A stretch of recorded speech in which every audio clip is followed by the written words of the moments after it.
Welcome to Living a Full Life podcast. Join us as we explore health topics that encourage raising healthy children, living a healthy life, and living the best life possible. Now, here's your host.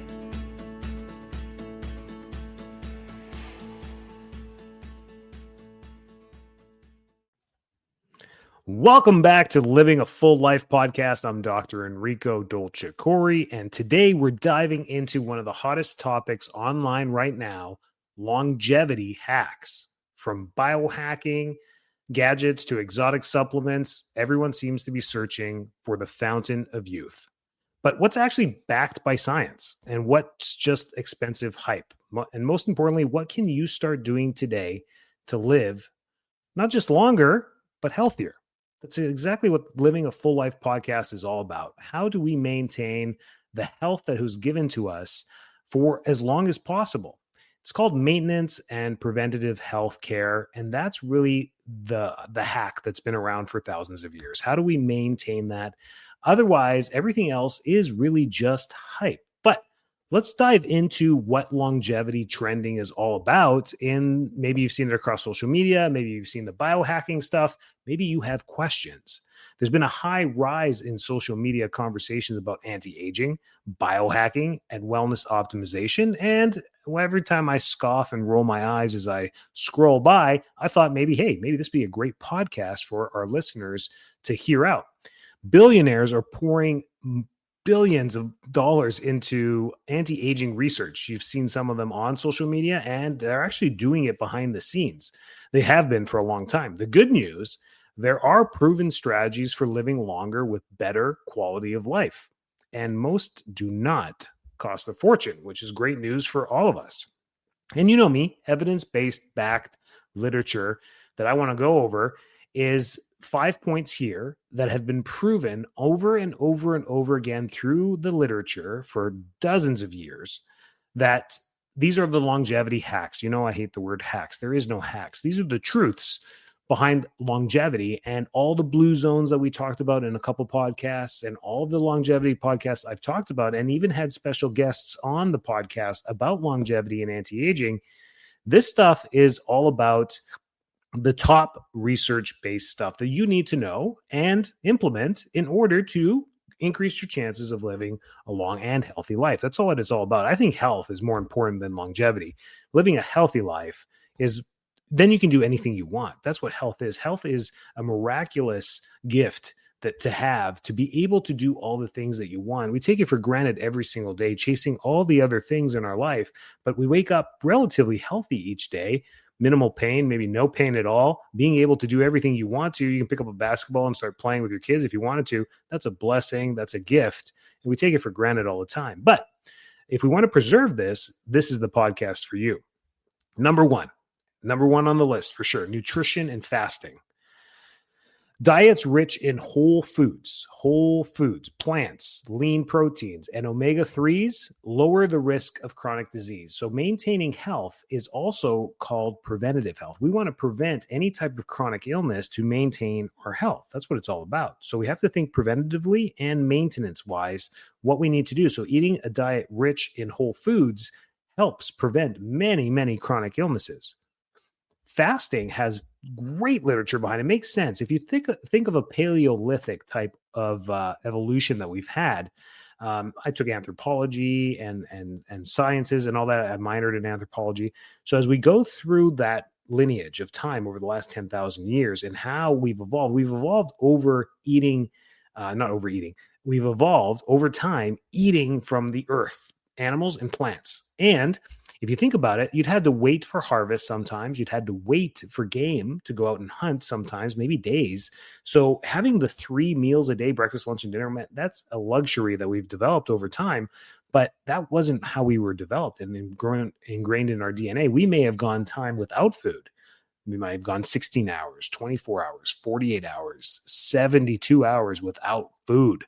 We may have grazed on something, maybe found a berry patch or something and eaten some of that or some plants or some roots. But to find the next game or the next fig tree populated with tons of figs that we could eat or apples or whatever it may be, that took time to find.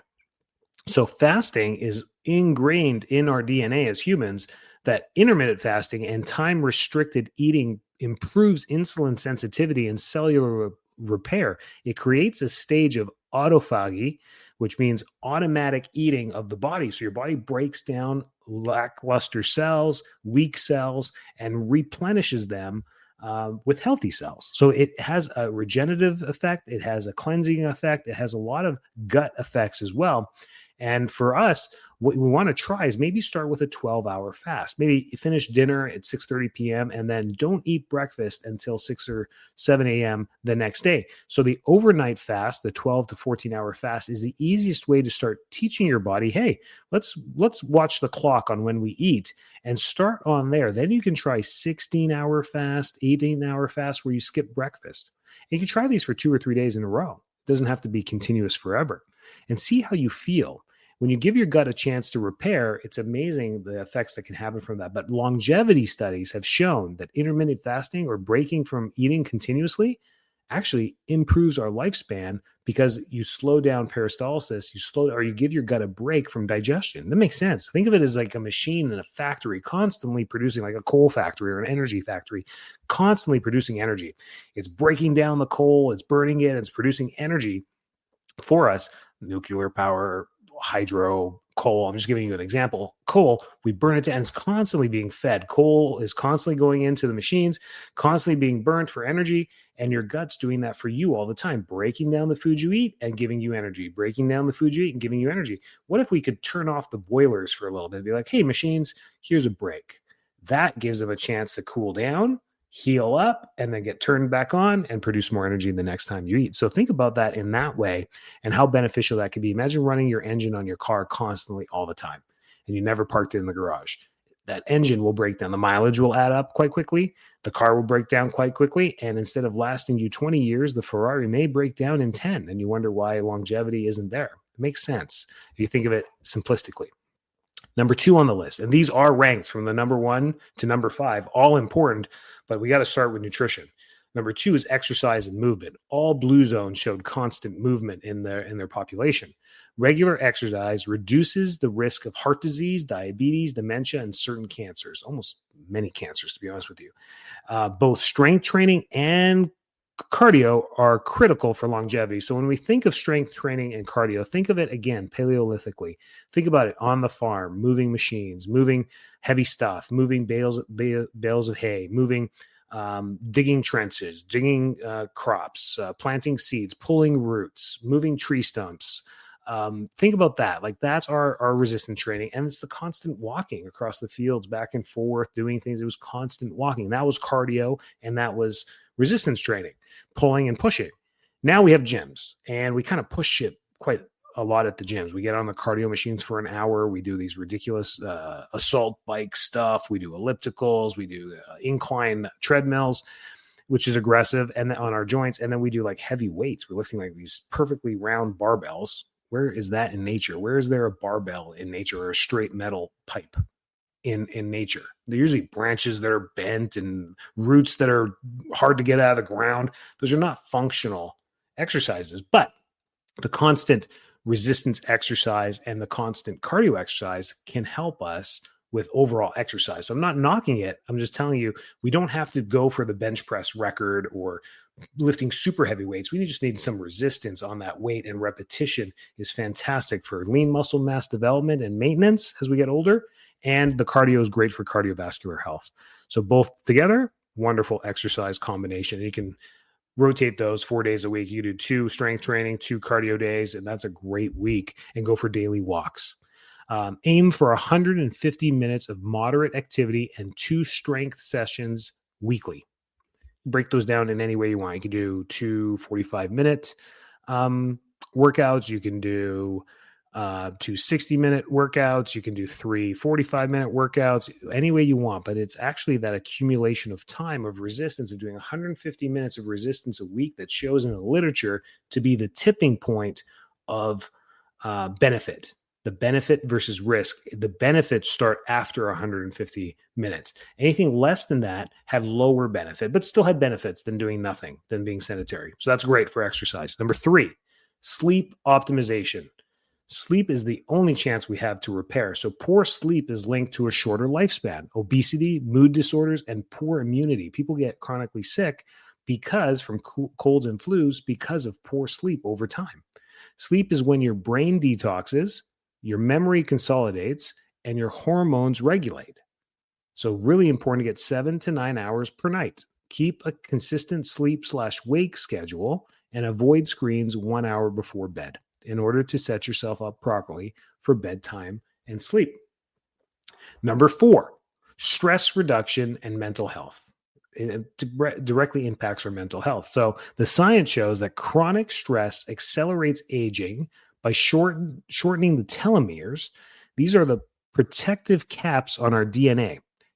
And what it does is it shortens them, which shortens their lifespan. So we turn over cells a little bit quicker, and we can only produce so many cells in our lifetime. So the longer we can keep cells, the longer we can keep regeneration processes, the longer our lifespan. That's one theory out there. It's been in the DNA studies since the 1960s on telomeres and what their effect is. And they found a correlation that with shorter telomeres, people lived longer, and people with longer telomeres lived longer. That was in the blue zone studies as well, and some other villages studies across the world as well. So telomeres are interesting, but that happens.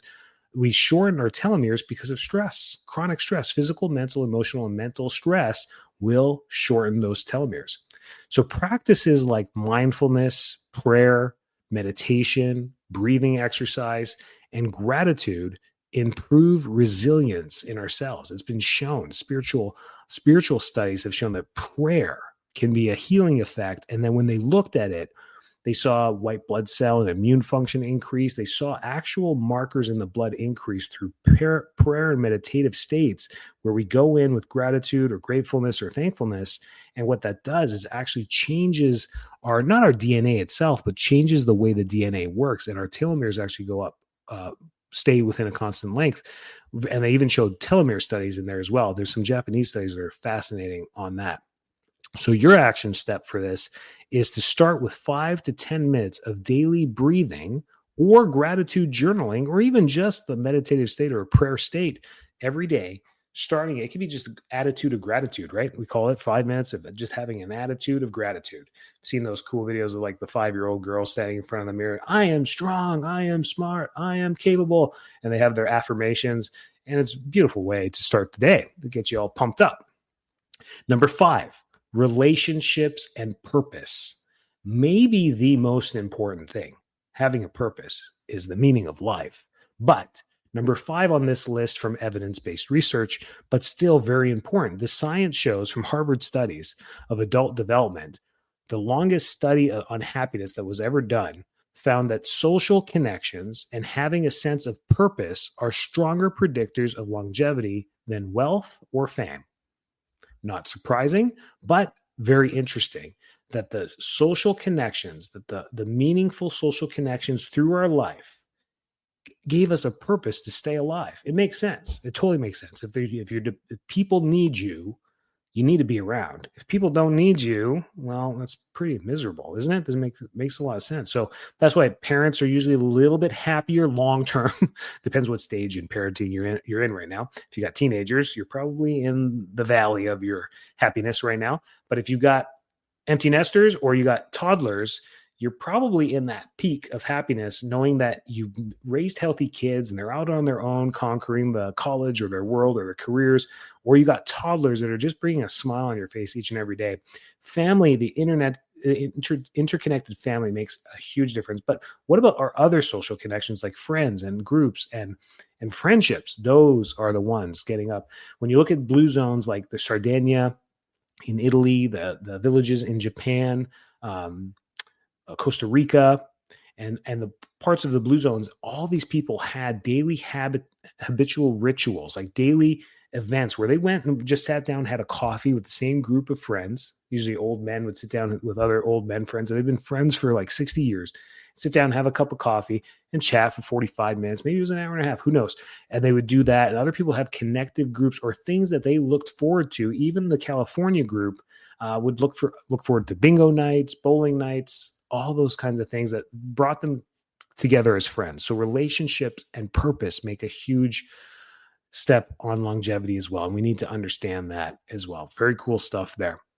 So what's hype with social media? And that's what I wanted to tackle today. Those are the 5 things you need to walk away with on this podcast. But the hype that you're seeing with the billionaires and social media and all these hacks is that expensive supplements with little proven effect like NMN, NAD plus boosters, exotic peptides, they're promising but not conclusive. We don't have the research showing any longevity improvements at all on any of the things that I talked about: immune function, telomere, productivity, telomere, lifespan. None of the stuff is adding up to show any effects on the things that we know up to this point are longevity factors. So save your money on a lot of this false fame stuff that's going out there.